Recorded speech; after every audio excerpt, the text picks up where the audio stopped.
अकोला शहरातून चोरी गेलेल्या दुचाकीचा अवघ्या 48 तासात छडा लावत रामदासपेठ पोलिसांनी आरोपी गणेश विनोद मार्के याला अटक केली आहे।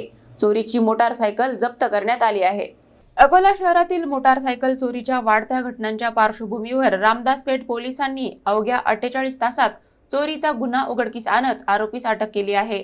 दिनांक 24 फेब्रुवारी 2026 रोजी दिनेश त्रिलोकचंद्र जैन वय वर्ष 47 राहणार राजपूतपुरा अकोला यांनी दिलेल्या तक्रारीवरून पोलीस स्टेशन रामदासपेठ येथे अज्ञात इसमाविरुद्ध गुन्हा दाखल करण्यात आला होता। वरिष्ठांच्या सूचनेनुसार तपास सुरू असताना तांत्रिक तपास आणि गुप्त बातमीदारांच्या मदतीने आरोपी गणेश विनोद मार्के वय वर्ष 25 यास अकोला मूर्तिजापूर हायवे रोडवरील झुडिओ शोरूम जवळून ताब्यात घेण्यात आले। चौकशीत त्याने चोरीची कबुली दिली। चोरीची सुमारे 30,000 रुपये किमतीची दुचाकी जप्त करण्यात आली आहे। ही कारवाई पोलीस अधीक्षक अर्चिक चांडक, अप्पर पोलीस अधीक्षक चंद्रकांत रेड्डी आणि उपविभागीय पोलीस अधिकारी सुदर्शन पाटील यांच्या मार्गदर्शनाखाली पोलीस निरीक्षक शिरीष खंडारे यांच्या नेतृत्वात सुरेश लांडे, अनिल भातखडे, संदीप वानखेडे, पोलीस कॉन्स्टेबल रोशन पटले तसेच सायबर सेलचे राहुल सानप यांनी केली।